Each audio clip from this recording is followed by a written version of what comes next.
Querido, o título da mensagem que o Senhor me deu vai fazer algo muito tremendo na sua vida. O título da mensagem é Uma Nova Unção, o melhor presente de Deus.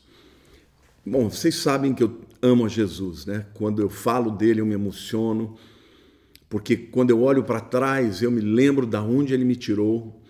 Eu cresci ouvindo de professores, de mães, de amigos e até mesmo da minha própria família que eu era uma pessoa problemática, que ninguém tinha jeito para mim, mas quando eu conheci Jesus, Jesus me amou, me aceitou, me transformou. Então hoje eu quero dizer para vocês que o melhor presente de Deus, o melhor presente de Deus para os homens é Jesus Cristo. Mas hoje eu quero falar não só da pessoa de Jesus, mas da nova unção que ele tem para dar para cada um de nós. A unção que nos garante enfrentar as dificuldades, enfrentar as lutas, vencer o inimigo. Não é isso? É esta nova unção que Deus tem para mim e para você, que vai fazer muita diferença, não só neste dia de Natal, mas também no ano que se aproxima. Mateus 2,11 começa dizendo assim: entrando na casa, viram um menino com Maria, sua mãe, prostrando-se o adoraram e, abrindo os seus tesouros, entregaram-lhes suas ofertas, ouro, incenso e mirra. Gente, quando os magos vieram lá do Oriente para adorar ao rei que havia nascido, eles trouxeram 3 presentes: ouro, incenso e mirra. Ouro por causa da sua realeza. Além de ser o metal mais caro, mais nobre, o ouro fala do fato que ele é rei, rei dos reis, rei dos judeus. O incenso, porque ele é o nosso intercessor perante Deus. Então, já era uma forma de profetizar que ele teria um papel sacerdotal, aquele que se apresentaria diante de Deus para interceder pelos pecadores. E mirra, porque ele morreria pelos nossos pecados. Hoje eu quero falar especialmente sobre este ingrediente, a mirra, que não só representa a unção, como também representa o maior presente que nós podemos receber de Deus. Agora, eu não sei se você sabia, a mirra foi o primeiro ingrediente utilizado na fórmula que Deus deu para fazer o óleo da unção. Ele, de fato, é um ingrediente muito especial, tá? E quando a gente fala de Jesus, mais ainda, Mas também isso se refere a nós, a todos nós que queremos viver na atmosfera do Espírito e experimentar os seus feitos maravilhosos. Hoje, portanto, eu vou falar do preparo da mirra, o que ele significa não só na pessoa de Jesus, mas na sua vida e na minha também. Lá em Êxodo capítulo 30, versos 22 a 30, Deus dá instrução para Moisés sobre os ingredientes exatos que ele deveria usar para o óleo da unção. Eu vou ler para vocês aqui os versos 22 a 24 de Êxodo 30. Disse mais o Senhor a Moisés: tu, pois, toma das mais excelentes especiarias, da mirra fluida, 500 ciclos, de cinamomo odoroso a metade, a saber, 250 ciclos, e de cálamo aromático, 250 ciclos, e de cássia, 500 ciclos, segundo o ciclo do santuário, e do azeite da oliveira, 1 hin. Bom, eu quero começar a falar para vocês sobre o valor da mirra. A mirra foi um dos presentes do mago, que os magos deram a Jesus no seu nascimento. Por quê? Porque era uma substância caríssima, gente. Uma das mais valiosas da terra. E parte dela ser tão cara é o método de preparo da mirra. Bom, como é que se fazia isso? O processo natural envolve primeiro cortar a casca de um tipo de espinheiro, tá? Isso permite que o líquido que está dentro, a seiva daquele espinheiro, venha para fora, comece a gotejar. Só que acontece que essas gotas, elas vão gotejando e elas logo se solidificam. Elas viram ali uma resina, tá bom? E essa resina, então, podia ser coletada. Entretanto, gente, a instrução que Deus deu é que a unção ela deveria ser preparada com a mirra ainda no estado líquido. Então, se a gente está falando de 500 ciclos, que é uma quantia muito considerável, precisava de cortar muitas cascas de muitos espinheiros para coletar aquela seiva ainda em estado líquido e logo misturar com os outros elementos que impediriam, por exemplo, que a mirra ficasse solidificada. Então, precisava de muita gente trabalhando ao mesmo tempo para poder fazer que esta mirra líquida se misturasse aos demais elementos. Então, já que ela flui vagarosamente, uma pessoa tinha que supervisionar o processo e estar pronto para coletar cada gota que fluísse, tá? Você pode imaginar quantos espinheiros eram necessários?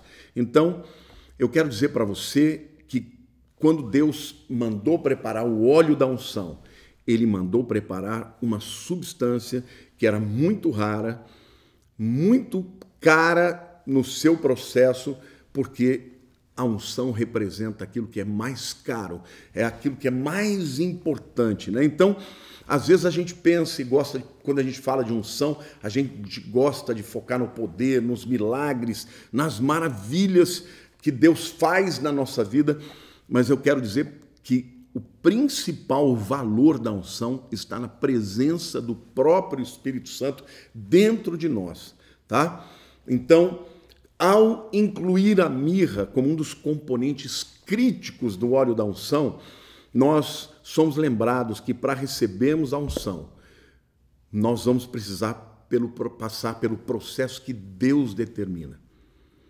A unção tinha que ser preparada do jeito que Deus mandou, nas medidas que Deus mandou, não é? E isso era muito caro, o processo tinha que ser supervisionado, e eu quero dizer para você que Deus também quer supervisionar a nossa vida, todos os processos pelos quais passamos, e isso é algo que é muito caro para Deus. A presença do Espírito Santo em nós é algo que pode fazer algo extraordinário. Gente, nós não imaginamos o poder da presença do Espírito Santo que é representada aqui na unção.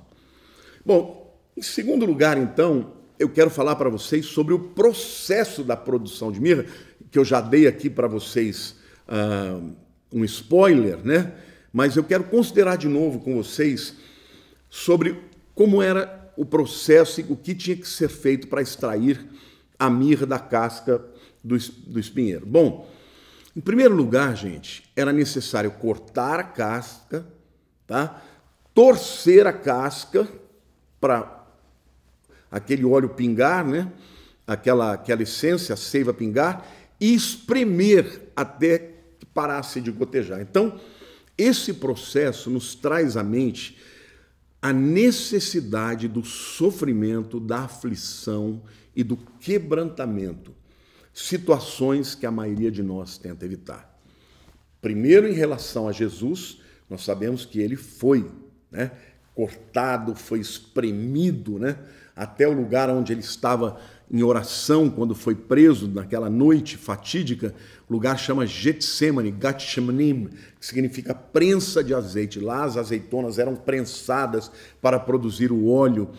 E da mesma maneira acontecia com a mirra. Então, gente, eu quero dizer para vocês que o processo de Deus também na nossa vida, para extrair de nós a unção do Espírito Santo, muitas vezes vai acontecer, não de uma vez, vai acontecer de maneira processual, vai acontecer através de momentos de sofrimento, de morte, de dor, momentos que a gente fala, Deus não está vendo a nossa necessidade, mas eu quero profetizar na tua vida que se você está passando por isso, pode crer que o que vai resultar disso, meu querido, é óleo da unção, é a unção de Deus na tua vida, e isso é maravilhoso. Queridos, muitas vezes vai doer, mas eu quero te dizer que a dor passa.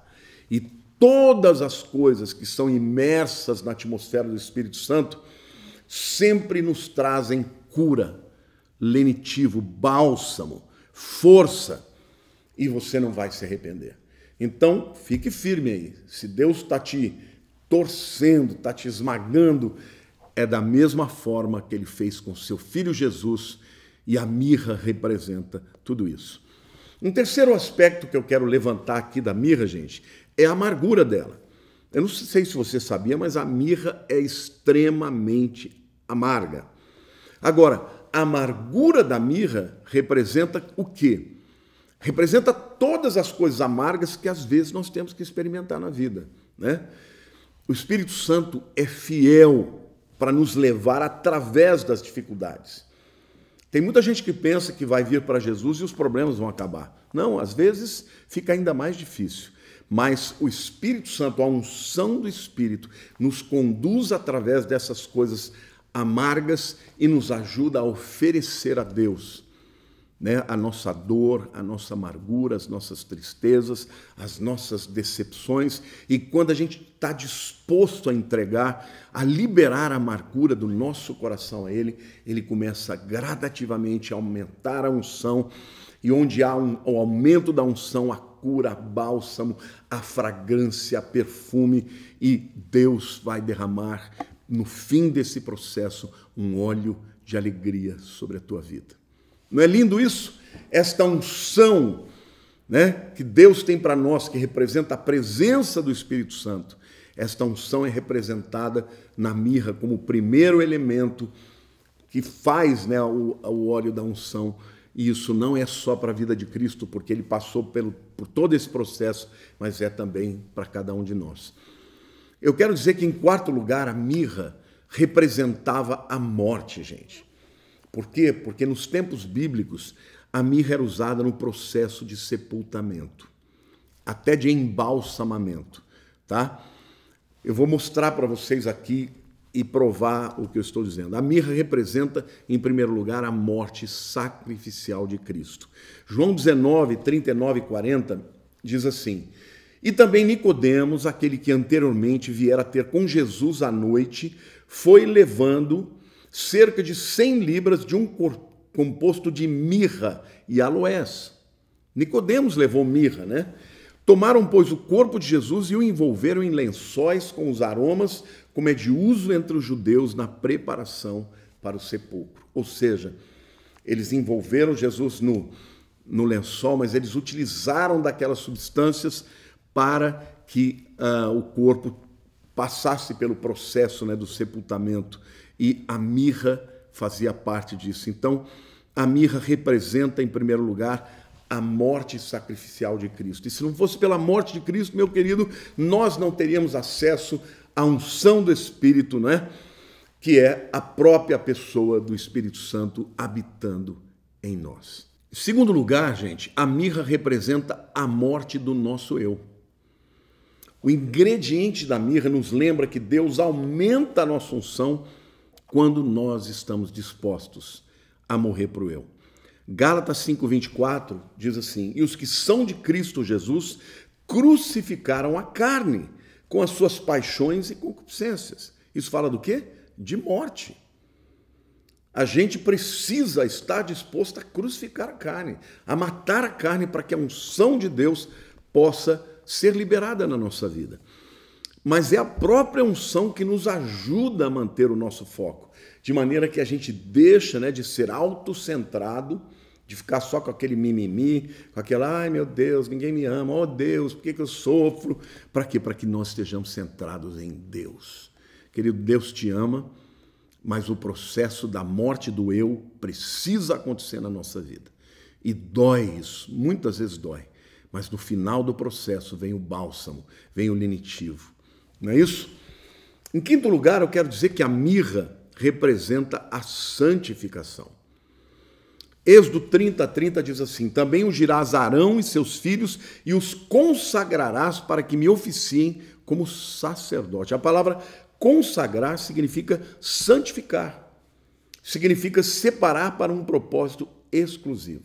Então, a unção do óleo, gente, foi usada para consagrar pessoas e objetos. E esta unção do óleo, o primeiro elemento era a mirra. Então, a mirra também representa o processo de santificação que o Espírito Santo opera nas nossas vidas, né? A unção de Deus, ela primeiro nos leva à morte do eu, enquanto nos capacita a viver no Espírito. Quando a unção começa a operar na nossa vida, gente, ela começa a nos ajudar a vencer a natureza carnal, de maneira que possamos ser livres no Espírito Santo e nos consagrarmos e nos santificarmos para Deus. Então, esse processo pode parecer muito desafiador, né? Se nós tentamos de acordo com a nossa própria força, com a nossa própria carne. Toda vez que você tenta vencer uma área da tua vida na própria força, você vai ser derrotado.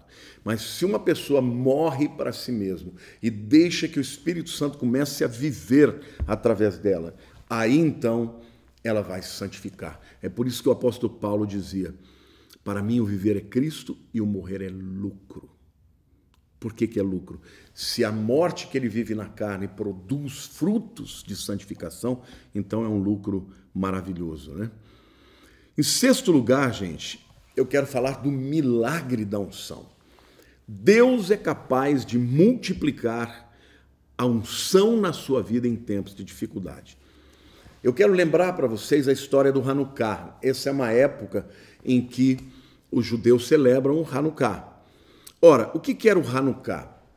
Acontece, gente, que essa é uma festa judaica que dura 8 dias, tá? E normalmente ela acontece em dezembro, não tem nada a ver com o Natal, tá? A origem é muito antiga. Acontece que no ano 165 a.C., os macabeus expulsaram um homem chamado Antíoco Epifanes. Este homem, ele era um sírio, né? Na verdade, um grego sírio, né? Vamos dizer assim, do Império Grego. Ele chega em Jerusalém, ele bota uma estátua de Zeus no Santos dos Santos, sacrifica um porco, que é um animal impuro, e provoca literalmente o povo de Israel. Ali estourou uma revolta, chamada Revolta dos Macabeus, de maneira que no ano 165 ele é expulso de lá e os judeus vencem essa guerra. Mas durante o processo dessa batalha, a menorá, que ficava no lugar santo ali no templo, ela tinha que ser trocada o óleo todos os dias, né? O azeite da unção. Mas durante a guerra não tinha mais produção de azeite. Então, obviamente, o azeite não iria durar. Mas conta a história que durante 8 dias o óleo milagrosamente foi se multiplicando e a menorá nunca apagou. Alguns vão perguntar: mas pastor, isto é uma festa verdadeira? Aconteceu mesmo esse milagre? Queridos, Jesus celebrou esta festa. No Novo Testamento ela é chamada de Festa das Luzes. E se Jesus celebrou a festa em torno desta história, é porque ele a avalizou. Eu creio que aconteceu esse milagre e eu quero aplicar para você que quando nós nos consagramos a Deus, ele é muito capaz e muito generoso para multiplicar a unção em nossas vidas, de maneira que sejamos capacitados a viver para Ele, segundo a sua palavra, a testemunhar, a ter vitória sobre o pecado, a ter vitória sobre o diabo, a ter uma vida que faz com que a luz de Cristo brilhe na nossa vida, assim como a menorá ficou brilhando durante 8 dias sobrenaturalmente. Então, quero terminar esta palavra dizendo para você que Jesus é a luz do mundo e Ele quer brilhar na sua vida. Então, em primeiro lugar, se você quer receber esta unção que é o maior presente de Deus, você primeiro precisa receber a Cristo como Senhor e Salvador da tua vida. Como você pode fazer isso? Abrindo o coração. A Bíblia diz que crendo no coração e confessando com a boca. Então, ore comigo e diga assim: Senhor Jesus, eu te agradeço porque o Senhor morreu no meu lugar. O Senhor provou de toda amargura, Senhor, representada pela mirra. E o Senhor deu a vida por mim, para que eu pudesse ter vida. Eu te recebo como meu Senhor e meu Salvador. Muda a minha vida. Eu quero te seguir para sempre. Obrigado pela unção do Espírito Santo, que recebe todo aquele que crê em ti. Vem, Espírito Santo, sobre a minha vida. Regenera a minha vida. Porque eu quero viver para Cristo. Eu quero viver para Ele neste ano de 2023, para a glória do seu nome. É isso, meu querido. Mais uma vez, Feliz Natal. Eu espero que você tenha amado, né, esta mensagem. Peço que você a compartilhe, comente embaixo o que você achou dela e mande um Feliz Natal também para o pastor Lamartine, tá? Lembrando, Jesus não nasceu no dia 25 de dezembro, mas eu não vou deixar de falar que ele nasceu neste mundo, neste tempo que o mundo inteiro está querendo saber que ele nasceu. Então, que Deus te abençoe. Feliz Natal.